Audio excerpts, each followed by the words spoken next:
Assalamualaikum warahmatullahi wabarakatuh.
وآتيناه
Alhamdulillah sababaraha tahun kapangker anjeuna ikrar nyata lebet sami sareng akidah sareng Islam disebar malam dituna orang tua sadayana mudah-mudahan anjeuna tetap di Islam. Bagaimana maka beliau kami menyampaikan tausiah khusus bagi keluarga yang hadir di sini. Silakan waktu.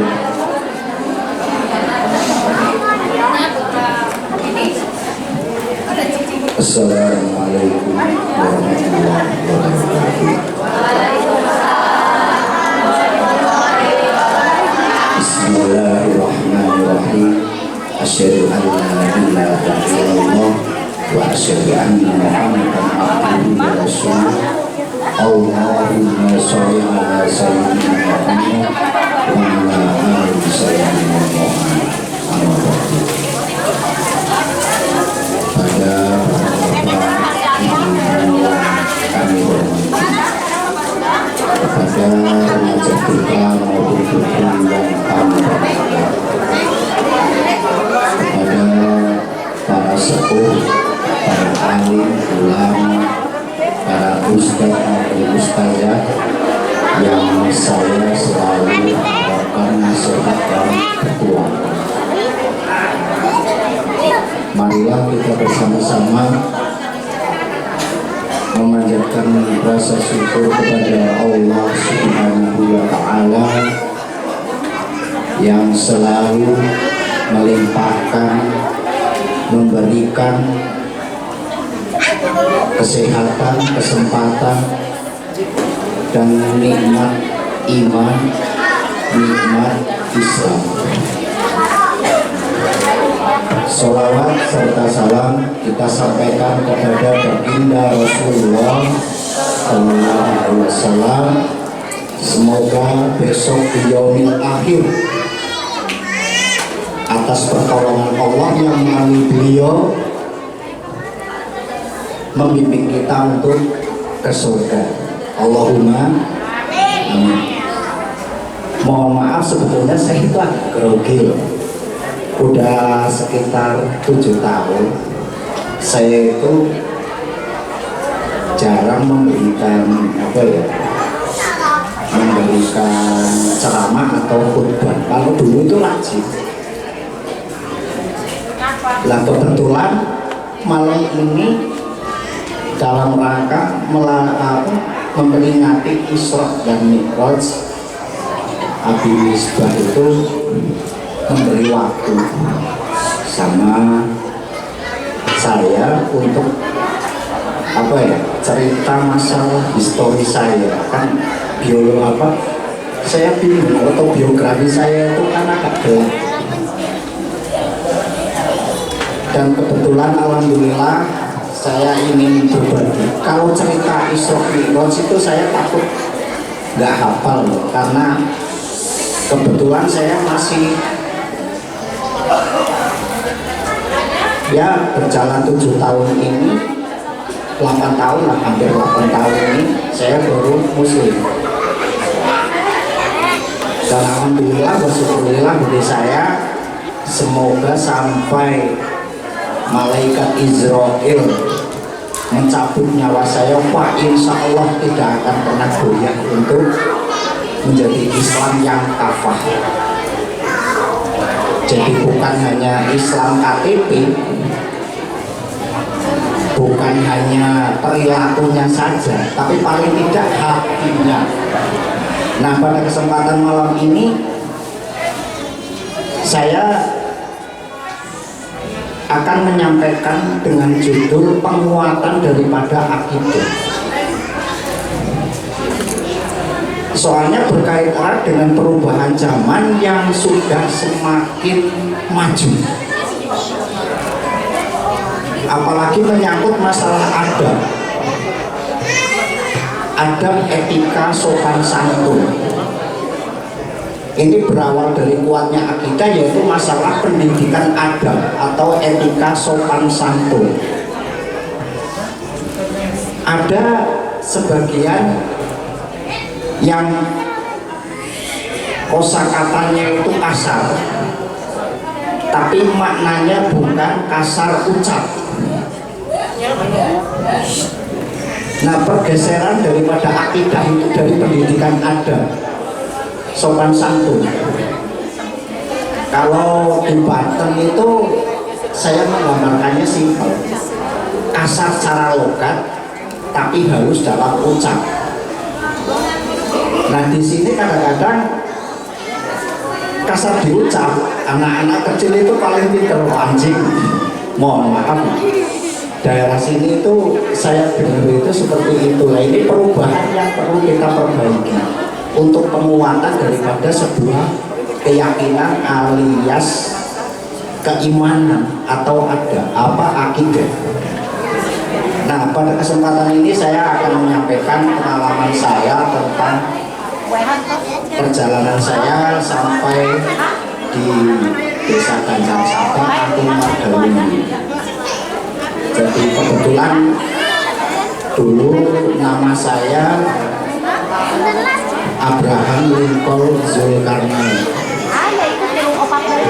2017 tanggal 18 bulan April saya mensyahadatkan diri secara ikhlas dan sukarela untuk memeluk agama Islam. Nah, ternyata perjuangan agama untuk meraih agama Islam itu tidak semudah membelaikan telapak tangan. Alhamdulillah, bagi saya yang notabene dulunya bernama Abraham Lincoln Zulkarnain dengan punya istri namanya Irina Margareta, punya anak 3, alhamdulillah sampai sekarang nggak ada, udah hilang semua, termasuk keluarga besar saya. Jadi kenyataannya mencari ketenangan batinnya itu tidak semudah yang kita bayangkan. Jadi pada intinya konsepnya itu mencari ketenangan, agama itu mencari ketenangan. Jadi pada masalah saya dulu seorang Katolik, mohon maaf, dengan beristri seorang penginjil yaitu Irina Margareta. Itu setelah saya sahadat, pengorbanannya juga tidak kecil. Karena saya sudah dianggap menjadi pengkhianat Yesus atau domba yang tersesat. Sampai akhirnya bisa bertemu dengan saudara-saudara yang ada di Margaluyu ini, di masjid ini. Jadi begitu saya masuk Islam dengan syahadat itu, alhamdulillah ibu saya yang melahirkan saya sampai tua, menjelang tua, itu langsung menghalalkan saya untuk diusir bahkan dibunuh. Bahkan anak pertama saya itu sampai mau bunuh. Ya saya terima dengan lapang dada, karena ini sebuah resiko perjalanan hidup saya untuk berganti menjadi seorang muslim. Tapi bukan muslim hanya KTP, tapi ini muslim yang pingin kafah, menyeluruh. Bagaimana kita mengamalkan daripada Al-Quran maupun hadis. Nah, ternyata seberat apa? Bagi saya itu nggak berat. Wong itu nggak suruh manggul ya. Jadi nggak suruh manggul. Hanya ada sulit, tapi harus kita jalani. Berpisah dengan anak maupun istri keluarga besar saya, sampai terkucilkan, sampai dimiskinkan. Intinya 2017 panjang cerita. Jadi saya dulu konsep untuk masuk Islam itu tidak serta-merta hidayah datang langsung masuk Islam. Saya kebetulan 2 tahun di Vatikan tahun 98, tahun 2000 masuk ke daerahnya Bani Israel, yaitu kota Yerusalem. Nah, disitulah ada yang disebut perpuluh perbandingan agama. Nah, saya itu kan belum pernah lihat Al-Quran, tapi kan nggak tahu betul bukan. Jadi begitu saya menghadapi 2 kitab, yaitu Bible dengan Al-Quran, karena konsepnya perbandingan agama, saya itu membuka Al-Quran terbalik. Yang dibuka itu surat Al-Ikhlas. Surat Al-Ikhlas. Nah, ini sebagai pembanding, keesaan Allah itu yang kayak apa? Nah, ternyata ada arti makna yang menyebutkan Allah tidak beranak dan tidak diperanakan. Nah itu, mulai awal itu aja pertama. Awal-awalnya saya mengenal Islam ya dari surat Al-Ikhlas itu. Saya pulang 2002 pulang, karena konsepnya saya itu hanya sepintas waktu itu, belum tertarik betul dengan Islam. Kalau lihat ibu-ibu pakai kerudung, pakai hijab itu rasanya ribet. Kalau laki-laki asumsinya dulu kalau lihat pakai kain sarung itu ya konsepnya nggak punya celana gitu aja, jadi kayak jadul gitu. Tapi ternyata dibalik itu semua Allah selalu dan selalu memberikan saya itu petunjuk ke dalam jalan yang terbaik menurut saya. Sebetulnya belum ada ketertarikan waktu itu pulang, itu belum ada ketertarikan. Kalau lihat ke provinsi Kalimantan Selatan itu kan di sana, mohon maaf, Islam itu hampir mayoritas pusatnya Islam di tanah Borneo, Kalimantan itu ya Kalau kiblat ya ibaratnya kiblatnya ya di Kalimantan Selatan, itu rasanya ribet. Waktu itu masih hatinya mengatakan, oh orang-orang ribet itu kalau pakai hijab. Nah pulang, saya melihat keteguhan daripada seorang pedagang keliling, kalau nggak salah itu dari daerah Tasikmalaya, jualan gesper dan dompet. Nah waktu itu saya itu pas lagi menunggu pemanen sawit di kebun saya, itu saya lihat, dan kebetulan saya waktu itu masih, alhamdulillah karena pendidikan saya kebetulan di Kristen itu calon pastor, jadi saya agak gimana waktu itu. Orang itu menyampaikan ke saya itu ya simpel, Pak mohon maaf mau numpang ibadah, apakah ada air untuk berwudu? Nah, saya bingung, ini orang nggak salah nggak nanya saya. Nah terus waktu itu saya itu menyampaikannya simpel, Pak, kalau masalah itu gampang, itu air ada. Saya sebetulnya ingin mengetawain, dan kebetulan karyawan saya orang Jawa Timur, namanya Pak Lek Parjiman, itu orang Blitar. Kamu kan Islam, Pak Jiman? Iya. Kenapa kamu nggak sholat kayak itu? Wah nanti repot Pak, kalau saya sholat nggak ada tambahan uang gaji gitu. Lain. Makanya sebuah akidah itu perlu penguatan, harus dikuatkan dari mulai anak-anak. Makanya Allah lebih cinta kepada anak-anak muda yang suka beribadah daripada yang sudah tua baru ibadah. Nah, suatu ketika saya itu melihat orang itu lagi, sampai pada akhirnya itu saya bertanya, Pak, apakah Tuhan kamu itu menjamin rezeki kamu? Saya tak nanya sekarang dapat berapa, Pak. Beliau itu baru dapat sekitar jualan gesper itu paling 60.000. Tapi beliau itu sangat yakin kalau Allah itu akan memberi rezeki. Pada konteks ibadahnya juga nggak ditinggal. Nih, sebuah keyakinan yang teramat diyakini sampai segitunya. Padahal sholat itu mungkin saya lihat waktu sampai di kerilah dan sebagainya mungkin ada 15 menit, tapi orang itu nggak takut kehabisan rezeki itu. Nah, pada konteks tersebut saya lihat, Masya Allah, waktu itu sebelum bisa mengucap Masya Allah ya, puji Tuhan, sebegitunya umat manusia meyakini Tuhannya gitu. Sampai saya nanya lagi, Pak, yakin akan ada rezeki tambahan? Saya sangat yakin apabila kami mau berusaha. Pak, sekarang cerita tentang Islam deh. Bapak tak belikan makan, tak belikan rokok, tak kasih uang. Dah, nggak usah jualan, 2 jam aja cerita tentang Islam. Beliau baru kaget. Loh, Bapak itu apa?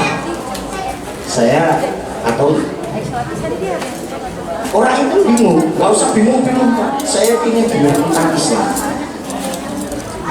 Beliau cerita, nggak perlu dibayar, karena ini bentuk ibadah saya kepada Allah. Waktu itu saya masih menyebutnya Allah. Nah, waktu belajar diceritain orang ini ya belum tertarik amat. Masalahnya saya membayangkan ribet pakai kain sarung, sedangkan kami waktu itu saya kalau ke gereja itu kan pakai jas, pakai celana panjang, sepatu nggak ribet dilepasin gitu, karena ada bangku. Nah, kebetulan orang itu cerita itu sampai menolak uang pemberian saya. Nah, Pak, tolong saya diajari cara membaca juz amma. Nah, saya itu ada pohon, sebelum ke rumah itu ada pohon gede, tak bikin lubang untuk menyimpan juz amma, mulai alif, fathah, a gitu. Nah, kebetulan memang sudah takdir saya harus Islam. anak nomor 2 saya namanya Yosef. Itu ya pakai mobil. Biasanya anak itu ya nggak pakai mobil, ayahnya kebetulan pakai mobil itu. Nah di dashboard itu diketemukannya juz aman dan Al-Quran. Terus nggak sampai pakai, laporan ke ibunya. Ibu, ayah itu seorang hake sekarang, masuknya Islam. Kalau di bahasa Dayak itu hake itu Islam. Masa sih? Nah,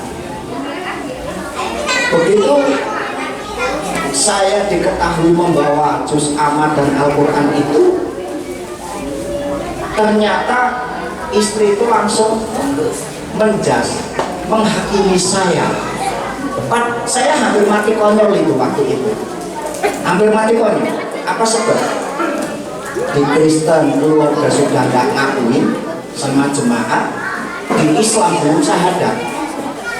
Itu ibu saya langsung pukul tangga bahwa saya seorang nama Abraham telah menjadi pengkhianat Yesus. Kumpullah warga mau menghakimi saya.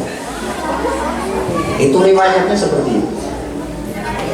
Nah, anak saya kebetulan pas cuti, pas dari kota, pulang, tahu-tahu bapaknya lagi di sidang tentang keyakinan yang mau berpindah. Padahal saya belum menyatakan syahadat waktu itu.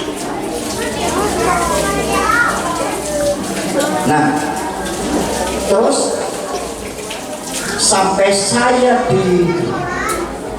diizinkan untuk dibunuh. Sampai anak yang pertama namanya Jonathan itu mau membunuh saya. Nah, kebetulan nama kakak saya Tato itu melindungi saya dari sebuah ancaman pembunuhan. Serta merta itu alhamdulillah saya itu langsung terusir dalam keadaan bingung. Islam belum, Kristen udah nggak diakui. Baru seketika saya melangkah dari depan rumah, dari tongkongan, saya langsung membulatkan tekad. Nah, saya pada akhirnya udah terusir dari keluarga, udah terusir dari anak dan istri. Akhirnya saya jalan dengan didampingi kakak tertua saya, satu-satunya orang yang membela saya waktu itu dalam posisi sudah terusir. Sampai akhirnya beliau menyampaikan ke saya, Bram, tentukan masa depanmu dengan Tuhan barumu. Tentukan keselamatanmu dalam perjalanan dirimu dengan Tuhan barumu. Beliau menyampaikannya seperti itu. Karena saya bisa mendampingimu hanya sebatas jembatan ini. Selebihnya nasibmu, takdirmu tentukan dengan Tuhan. Nah, waktu itu saya itu belum betul-betul masih blank. Blank maksudnya apa? Islam belum, Kristen sudah enggak diakui. Saya harus bagaimana? Nah, kebetulan saya ketemu sopir mobil truk dari daerah Makassar, yaitu Daeng Yusuf. Saya waktu itu menyampaikan, Daeng, bolehkah saya menumpang mobil Anda? Silahkan. Nah, ngobrollah saya di situ. Daeng, bisakah tunjukkan saya seorang tuan guru? Di sana kan penyebutannya bukan ajengan atau kiai, tapi tuan guru. Nah, kebetulan saya diceritain ada di daerah Tanjung Selor, Kalimantan Utara. Silakan julak, nanti tak antar.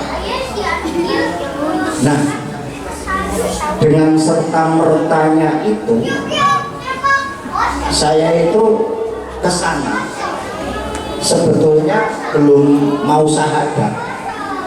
Saya menyampaikan ke Tuan Guru Idris, Muhammad Idris itu, kalau di sini dipanggilnya ajengan. Saya menyampaikannya simpel. Tuan Guru, saya mau Islam. Loh, apa agamamu? Saya katakan. Terus, kamu mau Islam? Ya. Tapi andai kata Islamnya boleh besok, enggak? Maksudnya, saya mau masuk Islam tapi besok hari. Oh, enggak bisa. Itu harus segera. Apa sebab? Jikalau nanti setengah jam kemudian Anda meninggal, kamu masih golong kafir. Saya itu masih bertanya dalam hati gitu. Ini saya harus bagaimana? Ternyata setelah tak pikir oke lah saya gitu. Nah ternyata di dalam Islam itu nggak seribet yang saya bayangkan, nggak seribet, nggak sesulit yang saya bayangkan. Apa sebab? Begitu saya sudah syahadat, disaksikan para pendais, para ustadz, ada sekitar 15 orang itu sudah sah katanya. Nah, pada kesempatan itu saya belum berpikir nanti akan bagaimana hidup saya, nggak ada kepikiran itu, nggak ada kepikiran nanti hidup saya bagaimana dan bagaimana, karena dulu saya dari uang kesejahteraan ya gede juga, ya 30 juta kan lumayan, uang kesejahteraan ngurusi kan lumayan.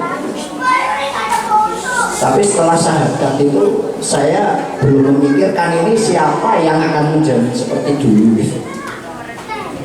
Nah, setelah bulan April, Mei, Juni, ya kebetulan saya ada amanah untuk menimba ilmu ke Pulau Jawa.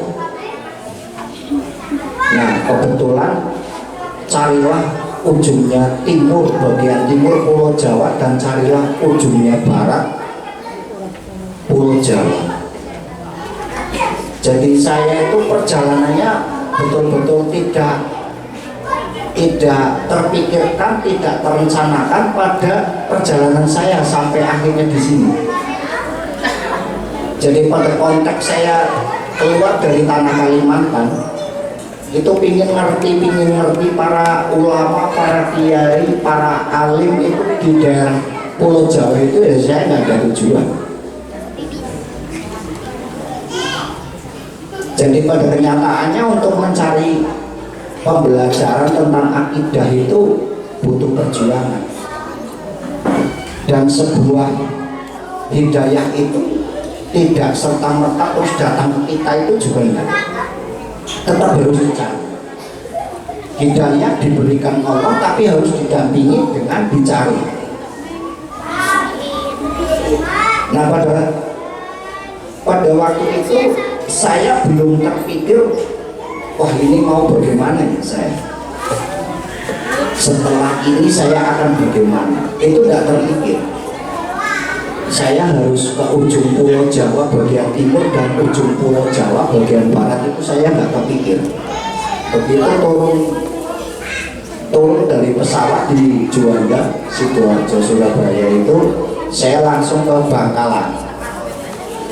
Selang ziarah kubur di Syekhul Khalil 1 minggu, terus saya balik lagi ke Surabaya numpang truk sampai ujungnya Pulau Jawa bagian timur, yaitu berbatas dengan Pulau Bali, yaitu Banyuwangi. Nah di Banyuwangi 1 minggu saya melanjutkan perjalanan mulai dari Pasuruan, Ponorogo dan sebagainya. Nah ternyata pada konsep keyakinan itu yang ada itu betul-betul harus memahami diri sendiri dulu.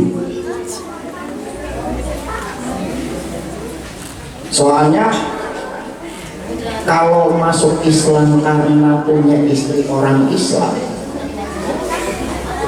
itu tidak akan lama. laki-laki beda agama masuk Islam karena nikah, biasanya waktu ijab dan kabulnya aja yang syahadat, selebihnya langsung. Seperti halnya kayak saya itu, ya alhamdulillah karena udah kemauan diri sendiri, ya sampai sekarang sekalipun itu ada kesedihan, harus kehilangan, boleh dikatakan sebagian separuh hidup saya itu kehilangan,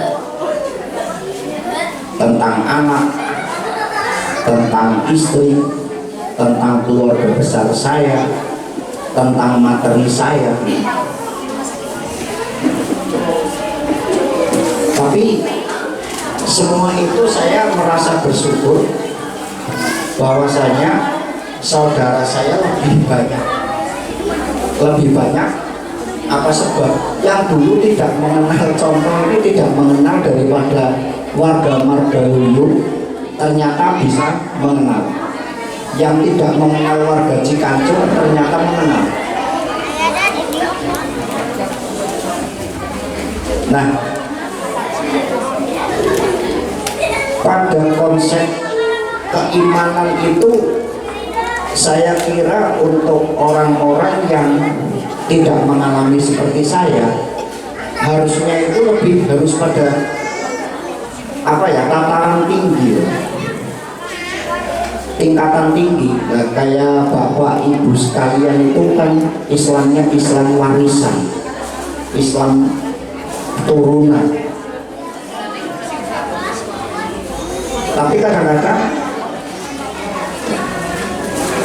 pada zaman seperti ini, yang keturunan ini kadang-kadang malah kayak gimana gitu, kadang-kadang lalai atau banyak lalainya.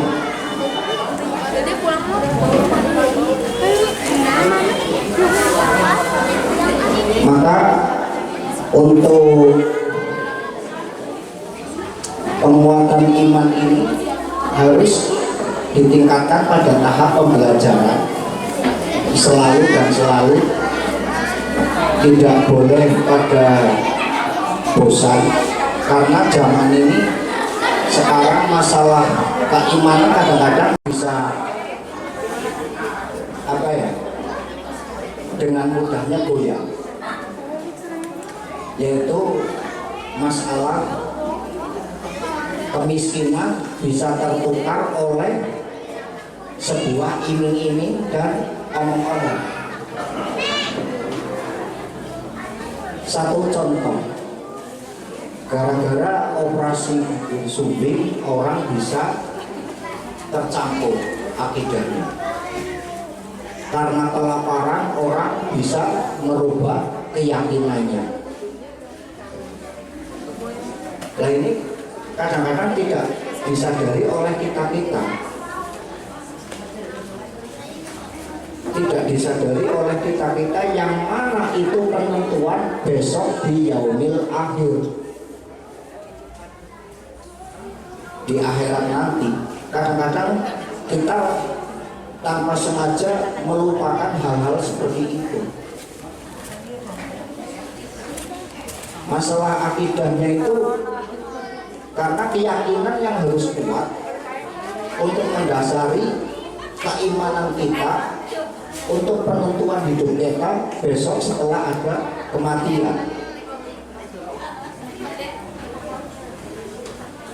Sekarang dengan kemiskinan orang bisa berubah keyakinan, dengan penyakit orang kadang-kadang berubah daripada sebuah keyakinan.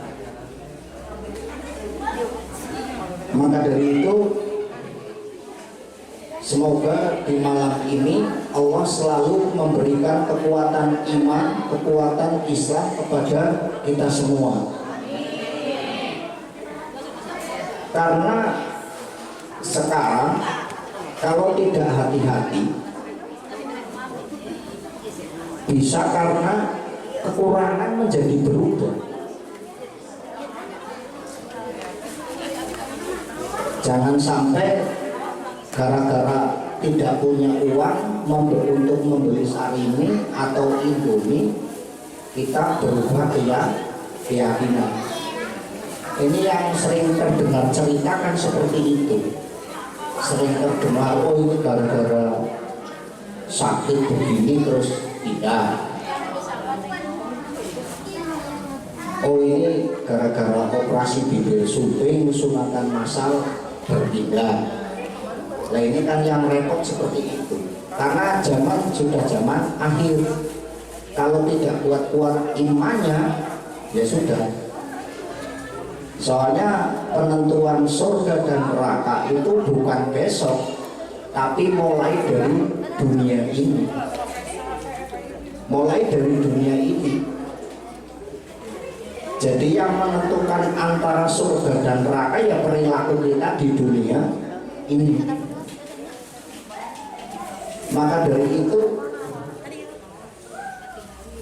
yang apa ya? Yang kuatlah iman. Seperti halnya saya itu pingin para alim, para ulama jangan bosan-bosan untuk selalu membimbing saya, memberi nasihat maupun ketua kepada saya. Apa sebab? Karena saya itu betul-betul masih awam tentang Islam, masih perlu banyak belajar. Nah, yang keturunan ini jangan sampai kalah dengan para mu'alaf, gitu. Jangan sampai, jangan karena wah saya jaminan sudah surga, jangan. Tapi harus selalu belajar. Soalnya yang saya lihat wahnya kita kadang-kadang itu lucu. Kalau ada artis masuk Islam, artis terkenal masuk Islam, orang senang gitu.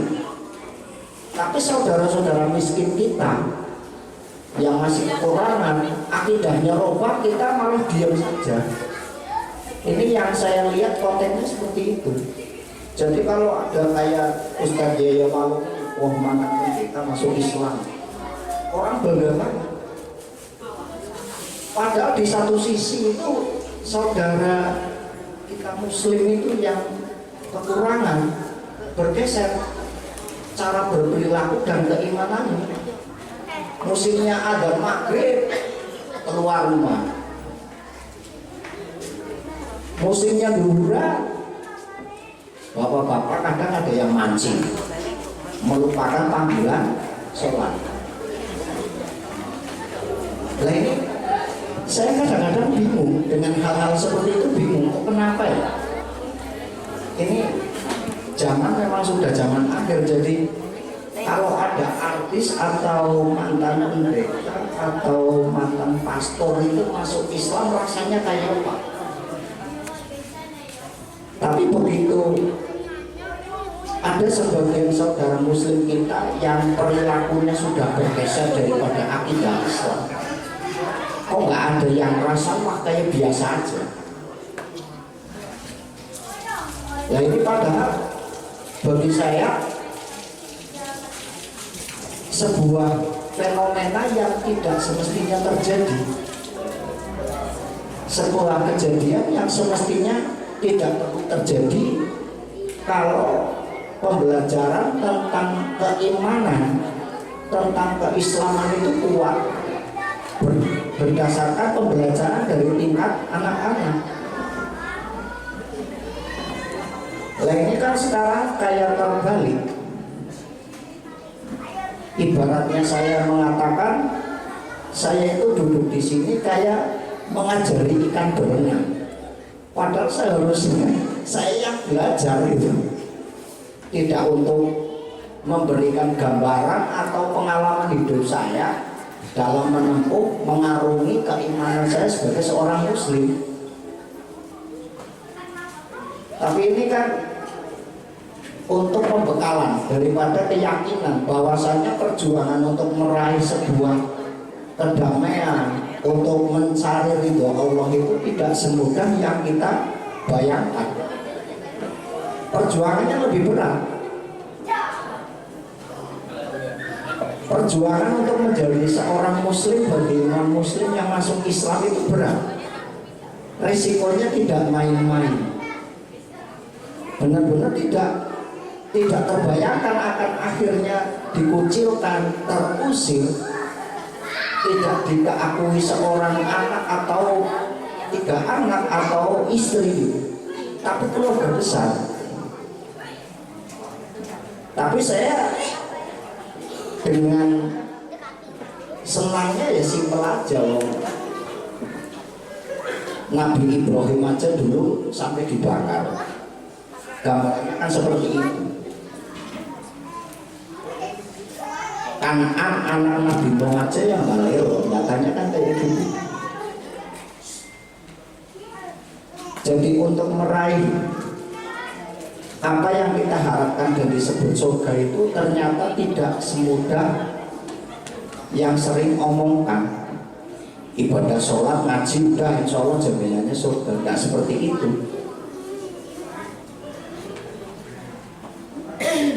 Nah, untuk perjalanan meraih Islam yang kafah itu yang kayak apa? Itu ibaratnya kan seperti itu. Konsepnya seperti itu. Jadi Islam yang kafah, yang benar-benar menyeluruh, dohirun wa batinannya itu yang kayak apa? Yang perlu kita carikan seperti itu. Jangan cuma Islam KTP.